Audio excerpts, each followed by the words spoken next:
तो बिस्मिल्लाहिर्रहमानिर्रहीम। आज हम बात करने वाले हैं रिस्पायरेशन के हवाले से। ठीक है, रिस्पायरेशन किसे कहते हैं और बिलखुसूस ह्यूमन फिजियोलॉजी के अंदर जो रिस्पिरेटरी सिस्टम है, ठीक है, उसके बारे में बात करने वाले हैं। तो देखिए, रिस्पायरेशन का मतलब हम सांस लेते हैं, ठीक है, और जो ऑक्सीजन हम अंदर लेते हैं उसकी मदद से हम ग्लूकोज की ब्रेकडाउन करके उससे हम एनर्जी हासिल करते हैं, तो उसको हम कहते हैं रिस्पायरेशन।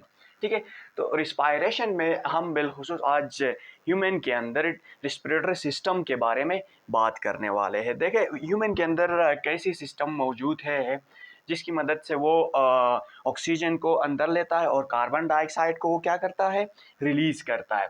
तो सबसे पहले मैंने यहाँ पे एक डायग्राम ड्रा किया है, इसकी मदद से ही मैं आपको समझाने की कोशिश करता हूँ। तो सबसे पहले ये हमारा क्या है, नोज़ है। ठीक है, नोज़ के अंदर जो होल्स होते हैं उनको हम क्या कहते हैं, नोस्ट्रिल्स कहते हैं। ठीक है, नोस्ट्रिल्स के बाद अंदर एक केविटी आती है जिसको हम क्या कहते हैं, नेज़ल केविटी कहते हैं। ठीक है, नोस्ट्रिल्स के अंदर यानी नोस्ट्रिल्स ओपन है एक केविटी के अंदर, उस केविटी को हम क्या कहेंगे, नेज़ल केविटी कहेंगे। ठीक है, फिर नेज़ल केविटी और जो मौत से जो पाइप आ जाती है वो एक जगह में इंटर हो जाती है जिसको हम क्या कहते हैं, फेरिंग्स कहते हैं। ठीक है, उसको हम फेरिंग्स कहते हैं। फेरिंग्स के बाद आपके पास आता है लेरिंग्स। ठीक है, लेरिंग्स के अंदर अगर लेरिंग्स जिसको वॉइस बॉक्स भी कहा जाता है, इसको हम यहाँ पे अगर थोड़ा अलग इसका डायग्राम बनाए तो ये इस तरह का एक बॉक्स है। ठीक है, यहाँ पे इस बॉक्स के अंदर जो वो हमारी जो वॉइस है वो भी प्रोड्यूस होती है, इसको इसलिए इसको अमूमन वॉइस बॉक्स भी कहा जाता है। इसके ये जो पार्ट नहीं है इस एरिया को, ठीक है, इस एरिया को हम क्या कहते हैं, ग्लोटिस कहते हैं, इसको हम कहते हैं ग्लोटिस। और इसके ऊपर एक ढक्कन, इस तरह की एक ढक्कन लगी हुई है जिसको हम इपिग्लोटिस कहते हैं। ये जो ढक्कन है इसका काम क्या है, जब हम खाना लेते हैं, ठीक है, हम यहाँ पे आपका क्या है, इसके यहाँ पे आपका है एसोफेगस है। ठीक है, जिसको मैंने ड्रा नहीं किया गया है, जो कि खुराक की नाली है। एक हमारे यहाँ पे दो नालियाँ होती है, एक खुराक की नाली, दूसरा हवा की नाली। तो ये जो इपिग्लोटिस है इसका फंक्शन ये है कि जब हम खाना खाते हैं तो ये जो लेरिंग्स नहीं है ये इसके ऊपर इस तरह आगे आ जाता है, इस तरह आगे आएगा तो ये होल बंद होगी और जो खुराक होगा वो डायरेक्ट कहाँ पे जाएगा, एसोफेगस के अंदर इंटर होगा। ठीक है, अगर ये नहीं होता तो वो जो खुराक हम लेते हैं वो सीधा हमारी जो पाइप की जो नाली नहीं है उसके अंदर चली जाती है, इसलिए ये क्या करता है, इसको बंद करता है, जिसकी वजह से जो खुराक है वो खुराक की नाली में ही चला जाता है। लेयरिंग्स के बाद आपके पास आता है एक लंबा सा एक पाइप आता है जिसके इर्द गिर्द क्या है, आपके कार्टिलेज लगे हुए हैं जिसको हम क्या कहते हैं, ट्रेकिया कहते हैं। ठीक है, ट्रेकिया कहते हैं।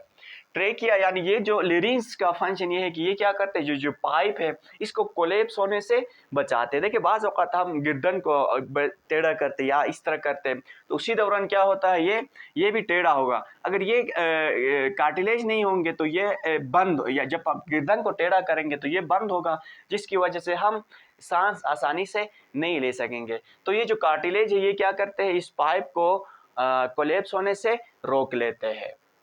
उसके बाद जो ट्रेकिया है, ट्रेकिया हमारे चेस्ट के अंदर दो हिस्सों में डिवाइड हुआ है जिनको हम क्या कहते हैं, ब्रोंकाई कहते हैं। ठीक है, सिंगुलर प्लूरल ब्रोंकाई और एक को हम ब्रोंकस कहते हैं। ठीक है, फिर ये जो ब्रोंकस नहीं है ये लंग्स के अंदर इंटर होके मजीद ये क्या करते हैं, शाखे बनाते हैं, यानी मजीद ब्रांचेस में ये टूट जाते हैं। इन छोटे छोटे ब्रांचेस को हम क्या कहेंगे, ब्रोंक्यूल्स कहेंगे। ठीक है, इन छोटे छोटे ब्रांचेस को हम कहते हैं ब्रोंक्यूल्स। ब्रोंक्यूल्स फिर मजीद ये छोटे छोटे शाख बनाते हैं जिसको हम एल्वियोलर डक्ट कहते हैं। एल्वियोलर डक्ट के एंड में आपके पास क्या लगे है, एक गुच्छानुमा, ठीक है, अंगूर के गुच्छे की तरह कुछ इस तरह के चीज़ें लगे हुए हैं जिनको हम क्या कहते हैं, जिनको हम कहते हैं एल्वियोलाई। ठीक है, एल्वियोलाई, सिंगुलर एल्वियोलस, एक को हम क्या कहेंगे, एल्वियोलस कहेंगे। ठीक है, अगर ये सारे ज़्यादा हो गए तो इनको हम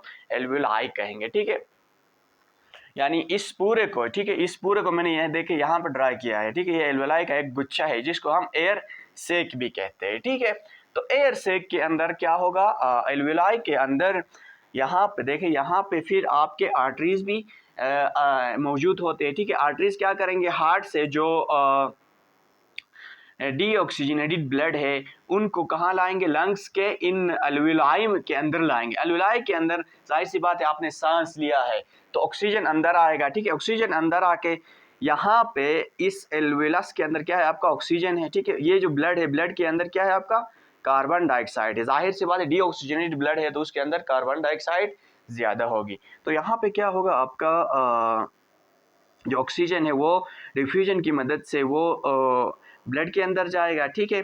और जो कार्बन डाइऑक्साइड है वो ब्लड से इस एल्वेलस के अंदर जाएगा, फिर एल्वेलस से फिर एल्वेलर डक्ट से ब्रोंकियोल, ब्रोंकियोल ब्रोंका, इस तरह होकर ये हम इसको आउट करते हैं। और जो डीऑक्सीजनेटी जो ऑक्सीजन है वो ब्लड में शामिल होकर ये कहाँ जाएगा, पल्मोनरी वेन की मदद से ये जाता है आपके हार्ट में। हार्ट फिर दोबारा उसको क्या करेगा, पंप करेगा। तो ये सारा जो सिस्टम था ये हमारे रिस्पिरेटरी सिस्टम था।